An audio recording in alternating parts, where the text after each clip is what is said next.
प्रिय छात्रों, अभी तक आप भारतीय रक्षा प्रौद्योगिकी के बारे में पढ़ रहे थे, है ना? कल की कक्षा में आपने देखा था कि भारतीय प्रक्षेपास्त्र कार्यक्रम, है ना? इसकी शुरुआत 1983 में भारत की प्रधानमंत्री स्वर्गीय श्रीमती इंदिरा गांधी ने किया था। उन्होंने पृथ्वी, उनके समय में हम बता सकते हैं पृथ्वी है, त्रिशूल है, आकाश, अग्नि की जो 5 सीरीज चली थी, उसके और नाग के बारे में आपने अध्ययन किया। आज हम कुछ और अन्य भारतीय जो प्रक्षेपास्त्र या मिसाइल है, उनके बारे में अध्ययन करने जा रहे हैं। देखेंगे कि सबसे पहले हम धनुष के बारे में जानें कि धनुष, यह आप देख रहे हैं कि जमीन से जमीन पर मार करने वाले प्रक्षेपास्त्र में से एक है। जमीन से जमीन में जाता है ये। दूसरा, यह पृथ्वी जो हमने कल पढ़ा था का नौसैनिक रूपांतरण है। नौसेना में जिस प्रकार प्रयोग करना है उसका रूपांतरण कर दिया गया है और इसकी मारक क्षमता आप जैसे देख रहे हैं 150 किलोमीटर तक का है और इसके अंतर्गत आप देखेंगे कि 500 किलोग्राम तक आयुध का प्रक्षेपण किया जा सकता है। तो इसमें हमको जानना है कि धनुष जमीन से जमीन पर काम कर रहा है। पृथ्वी जैसे की जो कैपेसिटी थी, कल आपने देखा, का नौसैनिक रूपांतरण है। इसके बाद आप सेकेंड देखते हैं सागरिका। नाम से स्पष्ट है कि ये सागर की बात कर रहा है। इसको हम सब मेरीन लॉन्च बैलिस्टिक मिसाइल कहते हैं या कह सकते हैं और ये समुद्र के भीतर इसका पहला जो परीक्षण है, समुद्र के भीतर पहली बात इसको करना है, ठीक है। पहला परीक्षण हमने देखा कि फरवरी 2008 में किया गया। इसके अंतर्गत परंपरागत जो ट्रेडिशनल यूरेनियम वाला है और परमाणु दोनों ही प्रकार के आयुध ले जाने के लिए सक्षम है और इसे रक्षा अनुसंधान और विकास संगठन DRDO के द्वारा निर्मित किया गया है।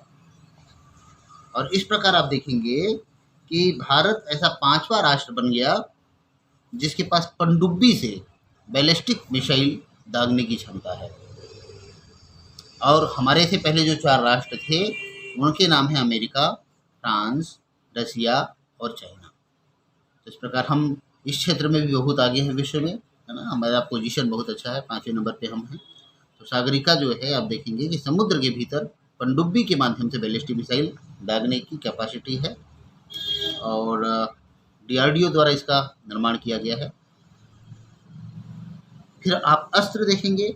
अस्त्र क्या है? यह मध्यम दूरी का हवा से हवा में मार करने वाला और स्वदेशी तकनीक से निर्मित प्रक्षेपास्त्र है। स्वदेशी तकनीक यहाँ पर अप्लाई की गई है पूरी और इसकी मारक क्षमता आप देख रहे हैं कि 10 से 25 किलोमीटर तक का है। मध्यम दूरी का प्रक्षेपास्त्र है और भारत का हम देखेंगे कि पहला हवा से हवा में मार करने वाला ये प्रक्षेपास्त्र या मिसाइल है। इसके साथ ही हम एक और ब्रह्मोस के बारे में स्टडी करते हैं कि ब्रह्मोस भारत और रूस की संयुक्त परियोजना के तहत इसका विकास किया गया है और इसका नाम जो ब्रह्मोस है, इन दोनों की जो प्रसिद्ध नदी हैं उनके आधार पर रखा गया है।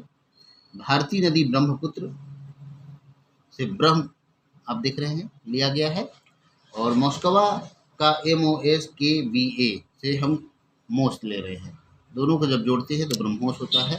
तो दोनों की प्रसिद्ध और पवित्र जो नदी हैं उनका जब समेशन किया जाता है तो ब्रह्मोस मिसाइल का निर्माण होता है।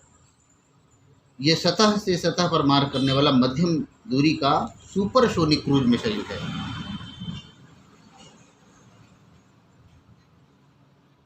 इसका पहला परीक्षण आप देख रहे हैं जून 2001 में किया गया था भारत में